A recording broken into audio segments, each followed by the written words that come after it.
인공지능이 발달하는 시대에 앞으로 준비해야 될 건 무엇인가요? 답이 나왔죠? 뭡니까? 국영수입니다. 자녀의 과학교육은 어떻게 시켜야 되나요? 국어책 같은 과학책으로 시키십시오. 뇌과학과 관련해서 0세부터 시작할 수 있는 놀이 뭐가 있을까요? 없습니다. 정말 없어요. 제일 좋은 건 솔직히 말하면 있어요. 뭐냐면 아이들과 눈 마주치는 거예요. 요즘 뇌과학에 관심 많아서 많은데 아이들 교육과 관련해서 하는 거예요. 공감의 공감. 아이들 공감 지수를 높여야 되는데 제일 좋은 거 뭐냐면 눈을 마주치는 겁니다. 애들과 눈 마주치면서 이야기하고 눈 마주치면서 얘기하는 거 있잖아요. 딴 놀이를 하지 말고 애랑 같이 웃어주는 거 있잖아요. 왜 거울 신경이라 있잖아요. 이렇게 내가 웃으면 딴 사람 울잖아요. 앞에 울면 나도 울게 되고 웃으면 같이 웃게 되잖아요. 그 거울 신경을 되게 발달시키는 게 가장 할 일이죠. 농업 기술에 대해 중요성을 얘기하셨는데 그렇죠. 그 중요한 기술이 60대에 머물지 않고 청년으로 노하우가 이어지는 범국가적 사회적 방법 무엇일까요? 되게 중요한 질문 하셨는데 저는 빨리 학교 수업에 농업 수업을 의무화해야 된다고 생각합니다. 우리나라는 농업에 대한 지식이 막 사라지고 있어요. 여러분이 갑자기 100평 땅 준다고 농사 지을 수 있나요? 우리나라는 농업 생산 식량 자급도가요 42%밖에 안 돼요. 곡물 자급도는 25%밖에 안 됩니다. 지금까지는 유조선 팔아서 반도체 팔아서 곡물 식량 사올 수 있었어요. 그런데 앞으로도 그럴 수 있을까요? 되게 어려워져요. 기후 문제 때문에. 그러니까 식량 문제로 기후가 더워서 아유 못 사는 거 이제 에어컨 틀면 되잖아요. 기후가 더워지면 그러니까 에어컨 저거 하면 에너지 전환하면 되잖아. 더 이상 안 더워지 더 이상 이산화탄소 배출 안 할 수 있어요. 문제는 뭐냐면 이미 더워졌잖아요. 그걸 어떻게 나간 이산화탄소 제거하는데 시간이 오래 걸린단 말이에요. 근데 문제는 식량 문제가 생깁니다. 예전에 저 제주도 밑에서 잡던 고기를 저기 백령도 잡아요. 상관없어요. 소비자 입장에서는 뭐 제주도 잡든 백령 잡든 뭔 상관이에요. 신안에서 나온 김이 지금 태안에서 나와요. 상관없어요. 신안김에서 태안김 뭔 상관이에요. 대구 사과가 양구 사과가 돼서 상관없단 말이에요. 딴 데가 잡아대고 딴 데서 키워서 잡으면 되는 갈고 따면 되는데 곤충들이 옮겨가요. 온도에 따라서. 근데 곤충은 옮겨갔는데 곤충의 먹이 식물들도 옮겨옵니까? 먹이 식물들 안 옮겨주잖아요. 곤충의 수가 급격하게 줄어들 수밖에 없고 식량 생산은 줄어들 수밖에 없어요. 기후 때문에. 그러니까 우리는 가장 큰 문제가 기후가 됩니다. 그러니까 오바마 대통령이 고려대학교에 와서 강연하면서 그랬어요. 학생들 보고 너네 MBA 같은 거 하지 말고 첨단 과학을 해야 돼. 그 첨단 과학이 뭔지 알아? 농업 기술이라고 얘기했어요. GM 로저스도 우리나라에서 똑같은 얘기했습니다. 농업을 해야 된다고. 농업 기술 어디 땅 있으면요 조금 갖고선 해야 돼요. 그래서 어떻게 합니까? 이거 발코니 다 확장하잖아요. 지금 발코니 확장하는 게 돈을 벌지만 조금 있을 때 확장한 발코니 다시 발코니를 바꿀 거예요. 그래서 뭐 한다고? 스마트 농업 한다고. 각자 집에서 해결될 문제가 있습니다. 범국가적 사회적 방법이 뭘까? 이제 저는 일단 교육이 바뀌어야 된다고 생각해요. AI, 뇌과학, 생명과학 같은 주제를 아이 눈높이에서 흥미롭게 설명할 수 있는지 궁금합니다. 못해요. 엄마 아빠들 못해요. 생명과학 안 배웠어. AI도 몰라. 뇌과학도 안 해봤는데 어떻게 엄마 아빠가 아이들에게 아이 눈높이 해줍니까? 일단 아이 눈높이에 맞지 않아요. 너무나 어려운 것들이에요. 그러니까 그걸 설명하지 못하고요. 여기에 있는 단어들이 어떤 것들이야. 이런 단어들을 준비하고 있다가 네가 이해할 때쯤에서 이걸 받아들여야 돼. 아는 단어가 수업 시간에 들린단 말이에요. 내가 유학 갔을 때 정말 한국에 있을 때는 예습이라는 걸 해본 적이 없어요. 안 좋은 작정에 일단 복습은 안 하도 예습은 해야 되는 거예요. 예습을 하면 내가 수업 동안에 내가 아는 것과 모르는 게 구분이 되잖아요. 내가 어떻게 50분 내내 집중하겠어. 아는 거 살짝 흘려들고 예습할 때 몰랐던 걸 집중해 듣는 거잖아요. 근데 예습을 안 하고 하면 내가 뭘 하는지 모르니까 그러니까 다 집중을 하는데 집중력이 20%도 안 되니까 끝나고 나도 내가 뭘 배웠는지 몰라. 그러니까 복습도 중요하지만 복습과 예습 선택이 되면 예습이란 말이에요. 근데 단어를 알고 유학 갈 때는 내가 독일어를 해야 되잖아요. 그러니까 미치겠는 거예요. 가서. 근데 그때 또 독일 사람이 하는 영어, 독일 사람이 하는 불어로 수업도 들어야 돼요. 정말 돌겠어요. 근데 그럴 때 어떻게 해요? 예습해, 예습. 예습해서 내가 아는 단어니까 그게 들렸지. 내가 모르는 단어면 어차피 다 외국어란 말이에요. 모르는 단어였으면 그냥 까막 눈이었겠죠. 그러니까 수업에 들어갈 때 그 단어를 알고 들어가야 되는 거예요. 어휘력. 어휘력과 그 어휘를 얼마나 자유롭게 사용하느냐, 적합하게 쓰는 게 중요한 거죠. 과학을 좋아하게 만드는 가장 좋은 방법이 뭘까요? 과학관입니다. 나 과학관은 좋은 거 없다고 생각해요. 과학관 2시간 있는 거. 오래 있지 말고. 지쳐요, 과학관. 너무 커. 과학관 딱 2개만 보는 관. 과천과학과 얼마나 커요. 입장료 4,000원이나 되는데 뽕 빼자 막 그럴 때 지친단 말이에요. 딱 좋은 거 애들이 제일 좋아하는 거 하나 새로운 거 하나 딱 두 개만 보고 반드시 해야 될 게 뭐냐. 거기 과천과학과는 음식 맛있어요. 맛있는 거 사주고 김밥 싸가지 말고 김밥 집에서 맛있지만 아이들 가면 뭔가 딴 걸 먹어야 돼요. 거기 기념품점 있어요. 기념품 꼭 들러야 돼요. 기념품점. 애들이 뭐 5만 원짜리 10만 원짜리 사다니지 않습니다. 5천 원짜리 그때 그런 거 그거 사줘도 돼요. 뭔가 보상이 있어야 되지. 근데 그게 뭔가 가서 자기께 생기는 거 있잖아요. 또 책도 중요하게 생각하는데 저는 이렇게 왜 언제부터 책을 좋아했냐면 내 책이 생겼을 때부터요. 이모가 나보다 5살 많은 이모가 있어요.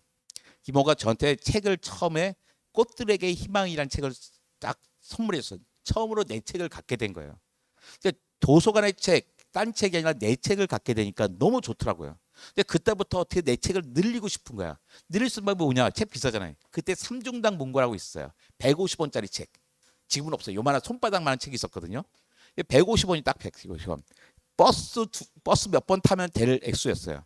근데 그거를 쫙 쌓아 모아두고 내 서가를 갖고 있는 게 가장 큰 재미였어요. 그러다 보니까 책을 자연스럽게 좋아하게 됐죠.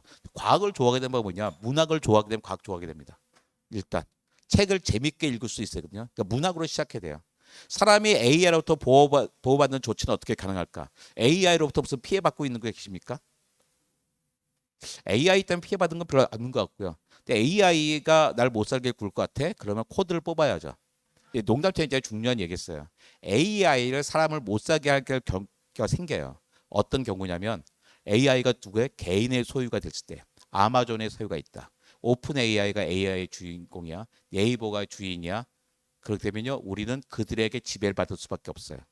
우리가 선출하는 권력이 아니라 테크노라트들한테 기술 권력에 종속됩니다. 우리가 뭐가 필요해? AI 원리가 만들었잖아요. 세금을 투여해야죠. 세금으로 해서 공공성이 있는 뛰어난 AI를 만들어내야 되는 거죠.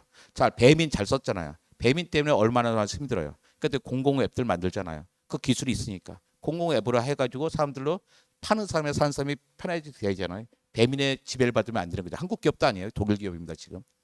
그다음 마찬가지 AI도 마찬가지예요. 이제는 알았으니까 세금을 투자해서 공공성 있는 AI를 만들어야죠. 그게 되게 말까 더 어떻게 하냐? AI로부터 사람이 보호받는 조치는 어떻게 하느냐? 더 큰 민주주의예요. 민주주의를 통해서 AI도 사회화 공유화 해야 됩니다. 자연환경이 나빠지면 더 이상 인간이 살 수 없나요? 당연히 못 삽니다. 예, 나쁘게 하지 말죠. 미래에는 어떤 새로운 직업이 생길까요? 몰라요. 미래에 무슨 일이 생길지 어떻게 알겠어요? 모릅니다. 그러니까 지금에 기대해서 준비하십시오. 과학적인 꿈인 친구들에게 해주실 말씀이 있다면 한 말씀 부탁합니다. 국영수 열심히 하십시오. 로켓을 쏘아올 때 환경이 많이 파괴되고 있는데 그럼에도 불구하고 로켓을 쏘아 올려야 될까요? 자동차 탈 때마다 환경 파괴됩니다. 내가 음식물 남길 때마다 환경 파괴가 돼요. 컴퓨터 볼 때마다 환경 파괴돼요. 근데 우리가 컴퓨터를 안 쓰지 않고 음식물을 배가 터지도록 먹지도 않습니다. 자동차도 계속 탑니다. 어쩔 수 없습니다. 환경을 파괴되지 않는 방법을 찾으면 되는 거죠. 거기서 환경 파괴한 건 더 많은 것을 얻어내야 되는 거죠. 뭐가 나쁘니까 하지 말자 할 수는 없단 말이에요. 아 무슨 약 먹으면 몸에 안 좋다는데 그때 약 안 먹으면 우리 죽습니다. 그러니까 다 정도란 걸 찾아야 되는 거죠. 환경을 적게 하면서 로켓을 쏘아올 수 있는 방법이 무엇일까요? 찾아내야 되는 거죠.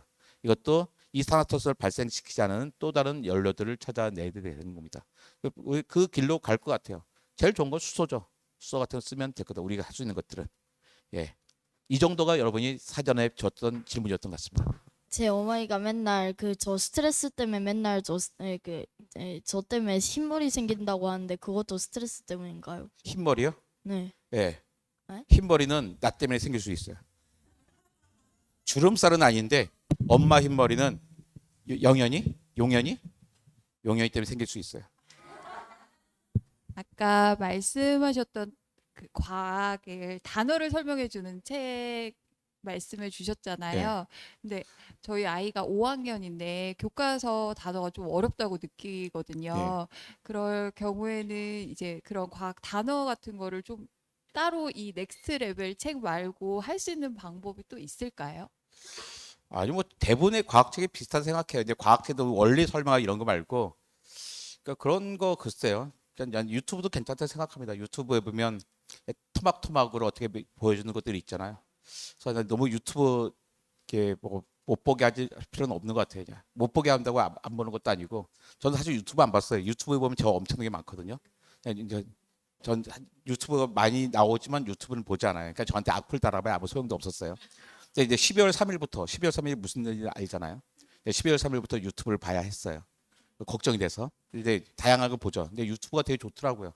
좋은 지식들을 빨리 재밌게 잘 설명해 주는 것도 있어요. 근데 뭔가 그냥 어딕트 되면 뭔가 좀 중독이 되면 안 좋지만 그러니까 좋은 프로그램을 잘 찾아보면 처음에는 애들이 막 이상한 거 보겠지만 결국엔 자기 길을 찾아갈 거라 생각합니다. 근데 그 단어 어떻게 할 건가? 근데 그것도 단어 문해력을 키워주는 건 기본적으로 저는 문학이라고 생각합니다. 그러니까 여러분 해보세요. 여러분이 아는 과학자들이 있어요. 최재천, 정재승, 전중환, 장대익, 이명현, 심채경 이런 사람들의 공통점이 뭘까요? 고등학교 때 과학 소년이 아니라 문학 소년이었다는 겁니다. 저도 중학교 2학년 때부터 재수할 때까지 중2, 중3, 중2, 중3, 고1, 고2, 고3 재수 6년 동안 내일이 시험이 아니라면 손에서 문학책을 놓지 않았던 것 같아요. 문학만큼 사람을 강하게 해주는 거 없습니다. 근데 과학책과 문학책 인문사의 단점이 뭐냐면 너무나 논리적으로 쓰였어요. 논리적으로 쓰여서 그 지식은 막 얻을 수 있는데 거기에 독서력이 늘진 않아요. 뭐 논리적이기 때문에 문학은 말도 안 되니 막 펼쳐지잖아요. 어저께 결혼 뭐 10개 뭐 뽀뽀하고 난리 났는데 오늘 왜 헤어져? 막 그런 게 있다면 그러니까 자꾸 우리는 한 페이지마다 자꾸 상상을 해야 돼. 이 사람들의 심리를 이해하려고 그러고 이 사람들의 인간관계를 이해하려고 그래서 지도를 그려나가잖아요. 그래서 자꾸 상상을 하면서 창의력이 생기는 거예요. 독서력도 생겨요. 그래가지고 저는 이렇게 왜 그러니까 문학만큼 중요한 게 없다고 생각하거든요. 그래서 국어가 제일 중요한 과목을 생각하고 다른 과목도 초등학교 책들이 어떻게 써있냐면 마치 국어책처럼 쓰였어요. 모든 과목이.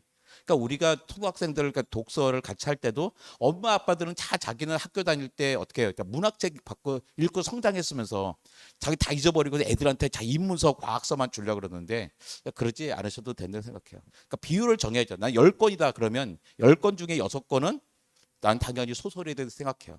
그러니까 한 권은 시여 되고 그 나머지 3권 중에 뭐 한 권 정도가 과학, 역사, 뭐 철학, 뭐 다양한 것들이 있습니다. 10권 중에 7권은 저 초등학교 때는 문학이 된다. 다른 걸 읽더라도 문학 같은 다른 분야의 책이어야 된다 생각합니다. 저희 딸이 과학자가 꿈이었는데 네. 그 로켓 공학에 굉장히 관심이 있었어요. 네. 만들기도 좋아하고 하는 것 같았는데 요즘에는 과학의 다른 분야에도 이제 좀 관심을 가져서 그러니까 제가 궁금한 거는 이제 앞으로의 과학자나 과학계가 한 곳을 좀 많이 이렇게 파서 공부를 하는 게 더 중요한지 아니면 두루두루 좀 이제 각 분야별로 과학 여러 면에 좀 다양한 지식을 관심을 갖고 가져야지 좋은 건지 그게 좀 궁금합니다. 그러니까 우리나라는 예전에는 이런 게 있어요. 학부, 석사, 박사가 같은 전공이어야지 교수를 뽑았어요. 요즘 그런가요? 요즘은 학부, 석사, 박사가 다 다르기를 원합니다. 외국도 마찬가지고 심지어 대학도 바꾸라 그래요. 그래서 하버드 박사과정에 하버드 석사 출신이 거의 없어요. 딱 옮겨도 학부도 마찬가지고. 그러니까 교수가 될 때도 과학자가 될 때도 약간 학부, 석사, 박사가 다 다르기를 요구합니다. 실제로 그런 사람들이 잘 되고 있고. 또 예를 들어 정재승 뇌과학자 하지만 그분 물리학 하셨잖아요. 그 뭐 장대익 기계공학 했는데 지금은 기계공학 하다가 지금 뭐예요? 진화학자 하다가 지금은 또 뭐 합니까? 그 학생들 기업가 정신 이런 거 하잖아요. 전혀 뭐 기계공학과 기업가 정신, 기계학과 진화 상관이 없는 것 같은데 다른 것을 배웠던 그 통찰을 여기에다가 적용하길 바라는 거예요. 지식은 널려 있어요. 지식은 널려 있는데 이 지식들을 서로 조합하고 편집하는 게 이게 창의성이란 말이에요. 창의성이 뚝 떨어진 게 아니에요. 엉뚱한 생각이 아니라 있는 걸 새로운 시각으로 조합하는 거예요. 그러니까 어떻게 해요? 두루두루 다른 걸 해야죠. 제가 자랑하자면 저는 대학을 갈 때 생화학과를 갔는데 생화학과 농대인 줄 알고 갔어요. 화가 꽃인 줄 알거든. 꽃한 줄 알고. 근데 그때까지가 실망해가지고 2학년 때는 경제학과에 살았어. 2학년 때 경제학, 3학년 때는 철학, 4학년 때는 신학, 목사 되려고 그래서 신학과에 있었어요. 그다음 유학은 또 그래서 대학원 때 생화학 다시 왔다가 유학은 또 유기화학 했거든요. 계속 다른 걸 했어요. 다른 걸 하다 보니까 그게 나한테 큰 힘이 됐던 것 같아요. 계속 사람들 직업을 바꿔 할 수 있잖아요. 아이들은요, 이제 교통사고만 당하지 않으면 최소한 120살, 140살 살 거예요. 근데 봅시다. 전혀 다른 직업에 전혀 다른 3번 이상 정도 인생을 살아야 됩니다. 한 개의 직업에 첫 번째 대학 가서도 마찬가지. 그 첫 번째 취직할 때 필요한 스펙을 쌓느라고 인생을 다 낭비하면 안 돼요. 대학 때 4년 동안 해야 될 게 뭐냐면 자기 스스로 하는 학습 능력을 키워야 되는 거예요. 사유하는 능력, 통찰, 흔히 말하는 그 인문적인 능력을 키워놔야지 나중에 직업을 새로운 걸 쉽게 바꿀 수 있는 거잖아요. 대학을 또 갈 수 있는 건 아닌 거잖아요. 그러니까 대학 때 배워야 될 것은 스스로 배울 수 있는 학습 능력을 배우는 거예요. 다양한 분야에 찾아 나가야 되는 거죠. 그걸 이제 잘할 수 있어요. 지식은 널려 있어요. 근데 내가 그것을 받아들일 수 있는 거 쉽지 않거든. 딴 사람도 다 쉽게 받아들이니까. 내가 다 해야 되잖아. 이직하면 이직고 해. 쉽게 오는 건 하나도 금방 간단 말이니까. 남들이 볼 때 여러분이 뭐 하지? 어려운 걸 해야 되는 거예요. 쉬운 거 말고 쉬운 건 아무 때나 할 수 있어요. 어려운 걸 해야 해볼 만합니다.